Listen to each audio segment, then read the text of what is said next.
Olá! Hoje a gente vai mergulhar fundo em um instrumento administrativo que tem um nome um pouco complexo, mas que é fundamental para a gente entender como funciona a governança interna das polícias militares no Brasil. O nome é disponibilidade cautelar. Olha, esse não é um assunto que aparece todo dia no jornal, mas ele toca em pontos centrais de qualquer grande instituição hierárquica, sabe? Aquela tensão que sempre existe entre a responsabilidade de uma pessoa e a reputação de todo um grupo. E também na necessidade de agir rápido para preservar a confiança do público. Então, o que a gente vai fazer aqui hoje é desconstruir passo a passo o que é essa medida, por que ela existe, como ela é aplicada e, o mais importante, quais são as garantias e os limites dela. Para começar, vamos fixar bem essa definição, porque olha, cada palavrinha aqui tem um peso gigantesco. Primeiro, medida administrativa. Isso já diz logo de cara que a gente está falando de direito administrativo, não de direito penal. A decisão é interna, da própria corporação. Segundo, caráter temporário, ou seja, não é para sempre, tem começo, meio e fim já definidos em lei. E agora a palavra-chave de tudo, precaucional. Isso quer dizer que a base dela é a precaução, a cautela. O objetivo principal não é punir o militar. A punição, se acontecer, vem só depois, como resultado de um processo disciplinar. O objetivo aqui é agir de forma preventiva, para proteger um bem maior, que é a imagem da instituição. É quase como se a corporação dissesse assim: olha, tem uma suspeita grave aqui que precisa ser investigada. Enquanto a gente investiga, e para que essa investigação seja mais isenta possível, e para que a confiança da sociedade não seja mais abalada, o militar envolvido vai ser afastado temporariamente das suas funções. É um afastamento, não uma punição. Para nossa análise ficar bem clara e nenhum detalhe se perder, a gente vai seguir uma estrutura bem lógica. Primeiro, vamos aprofundar essa natureza de precaução da medida, o porquê dela existir. Depois a gente vai ver os cenários específicos previstos em lei para aplicação dela, ou seja, o quando. Em seguida, vamos mergulhar no fluxo do processo, detalhando a cadeia de comando, o como a coisa acontece. Um dos pontos mais importantes que vamos detalhar bem é a diferença crucial entre essa medida administrativa e a prisão preventiva que é lá do processo penal. E por fim, vamos analisar quem tem o poder da decisão final e quais são as condições e a duração dessa medida. Agora a gente entra no coração, na filosofia da disponibilidade cautelar. Por que uma instituição militar precisa de uma ferramenta como essa? A resposta está na própria natureza da função dela. Polícias militares não são empresas privadas, né? São instituições do Estado que têm um monopólio do uso da força. A legitimidade delas depende fundamentalmente da confiança da população que elas servem. Pensa só. Quando um policial militar, que é um representante do Estado, da lei, tem a sua conduta gravemente questionada, o estrago não é só para ele. Esse dano reverbera, ele afeta a percepção sobre toda a corporação. A disponibilidade cautelar é, nesse sentido, um mecanismo de controle de danos de reputação. Ela serve para estancar uma crise de confiança. Ao afastar aquele militar do serviço ativo, especialmente do serviço na rua, a instituição está mandando um recado para a sociedade. Ela está dizendo: essa acusação é séria, nós estamos apurando e essa conduta não representa o padrão que a gente espera da nossa tropa. É uma forma de preservar a credibilidade do trabalho de milhares de outros policiais que fazem tudo certo. O Código de Ética e Disciplina dos Militares, lá no artigo 27, não deixa essa decisão solta ao acaso. Ele estabelece conceitos que precisam ser preenchidos. Vamos analisar esses dois gatilhos. O primeiro é decoro da classe. Decoro vem do latim decorum, que significa aquilo que é decente e apropriado. No contexto militar, decoro da classe é muito mais do que só boa educação. É um código de conduta, muitas vezes não escrito, mas muito forte, que envolve honra, dignidade, correção de atitudes, um comportamento exemplar, mesmo fora de serviço. Comprometer o decoro da classe é agir de uma forma que envergonha não só a si mesmo, mas todo o grupo de oficiais e praças. O segundo gatilho, desprestígio das e-mails, é mais direto. É quando o ato, objetivamente, arranha a reputação, a imagem e o bom nome da instituição perante a opinião pública. A conduta daquela pessoa sai da esfera privada e vira um problema institucional. Bom, agora vamos para a parte prática. A gente já entendeu a filosofia, mas em que situações concretas a lei autoriza pensar em usar essa ferramenta? O legislador teve muito cuidado aqui para delimitar bem as hipóteses, justamente para evitar abusos. O artigo 27 desenha dois caminhos possíveis. O primeiro é o do grave escândalo. A palavra escândalo aqui é importante, porque implica que o fato se tornou público, notório. Não é um desvio de conduta que ficou entre quatro paredes, mas algo que veio a público e chocou a comunidade. A lei ainda exige que esse escândalo comprometa a honra pessoal e o decoro da classe, mostrando como essas coisas estão amarradas. A segunda hipótese é um pouco mais ampla, a acusação de um crime ou de um ato irregular. O ponto central aqui não é a condenação, mas a acusação formal. Só que não é qualquer acusação que serve.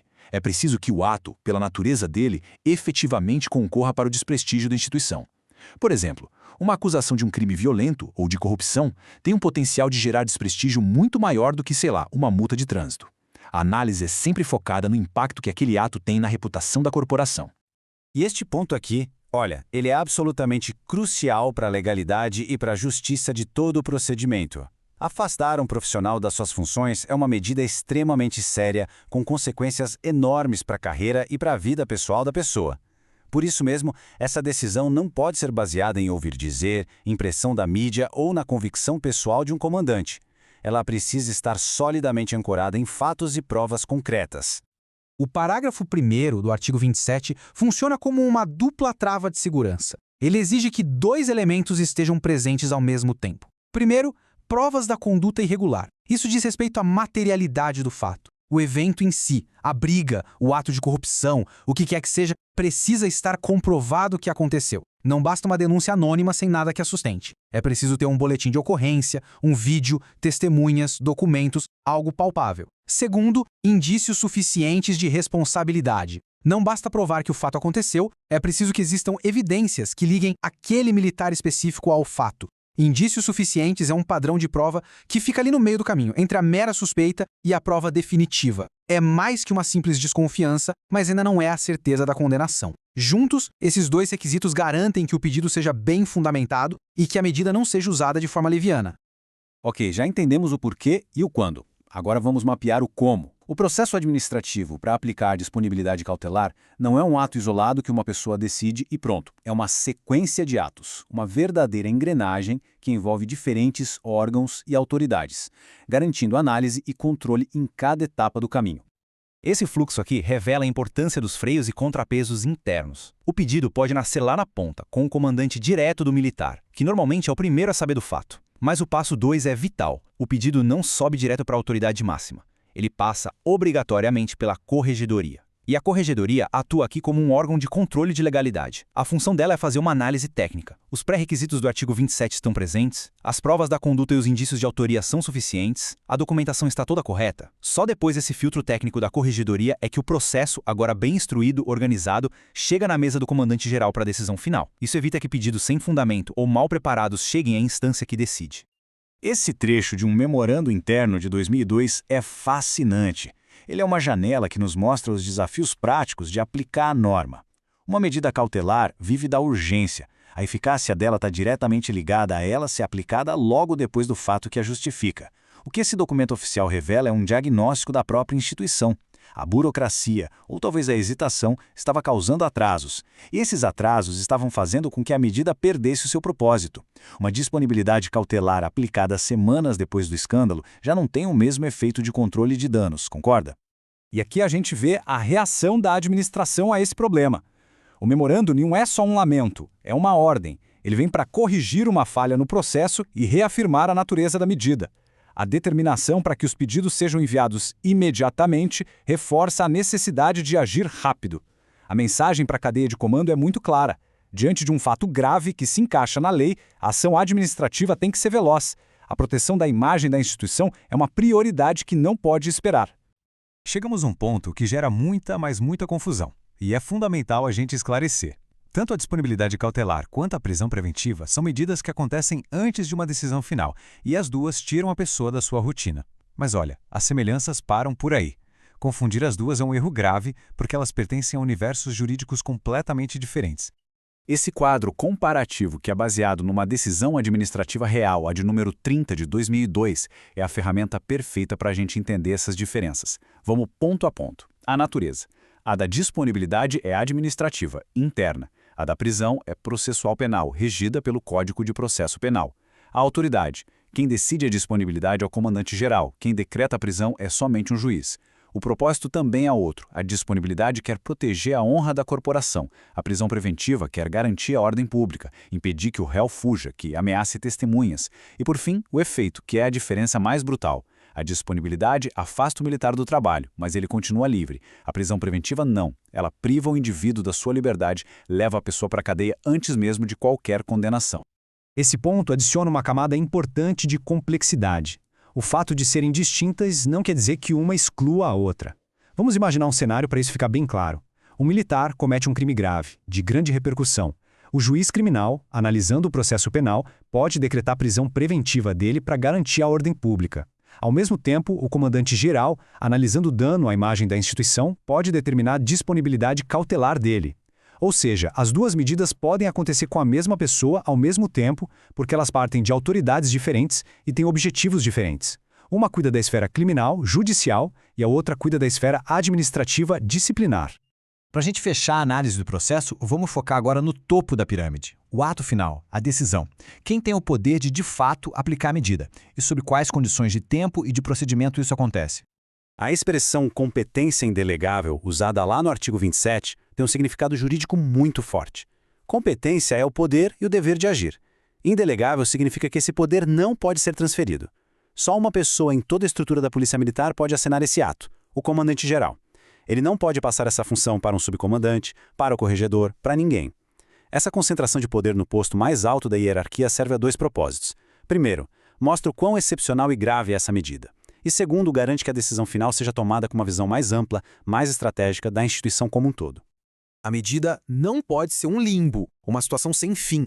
A lei, no parágrafo 2º do artigo 27, estabelece um prazo claro, até 15 dias. É um prazo curto, pensado para ser o tempo necessário para que as primeiras providências da investigação sejam tomadas. A norma até prevê a possibilidade de uma única prorrogação por mais 15 dias, totalizando no máximo 30, mas essa prorrogação não é automática. Ela exige uma reconhecida necessidade e precisa ser formalizada por um novo ato do comandante-geral, que tem que ser fundamentado, ou seja, ele precisa explicar por que a prorrogação é indispensável. E o que acontece com o militar durante esses 15 ou 30 dias? Bom, 3 pontos são essenciais aqui. Primeiro, a disponibilidade cautelar não existe sozinha no vácuo, ela é acessória a um processo principal. Isso quer dizer que, para afastar o militar, a administração tem a obrigação de instaurar imediatamente uma apuração formal, como um inquérito policial militar ou um processo administrativo disciplinar. Segundo, o militar não fica solto, ele fica adido, ou seja, vinculado a uma unidade ou local determinado pelo comando, onde ele deve se apresentar e ficar à disposição. E terceiro, e talvez o ponto que mais reforça que não se trata de uma punição, o parágrafo 3º do artigo 27 é explícito ao garantir que o militar continue recebendo sua remuneração integral. Não há qualquer prejuízo financeiro. A medida afeta a função, não o sustento. E com isso, a gente fecha a nossa análise com uma reflexão, que vai bem no centro da questão. A disponibilidade cautelar é a materialização de um dos dilemas mais clássicos do direito administrativo e da gestão pública. De um lado, está a instituição, uma entidade com uma missão pública, com uma reputação a zelar, que precisa de ferramentas ágeis para gerir crises e manter a confiança da sociedade. Do outro lado está o indivíduo, um servidor público que, até que se prove o contrário no devido processo legal, tem a presunção de inocência e seus direitos garantidos. Toda essa estrutura que a gente analisou hoje, com as hipóteses certinhas, os pré-requisitos de prova, o fluxo controlado, o prazo definido e a autoridade centralizada, é a tentativa do legislador de construir uma ponte sobre esse abismo, buscando um equilíbrio. É uma solução perfeita? Provavelmente não. Mas entender como ela funciona nos permite avaliar de forma muito mais crítica como o Estado lida com seus próprios agentes quando a conduta deles é colocada em xeque.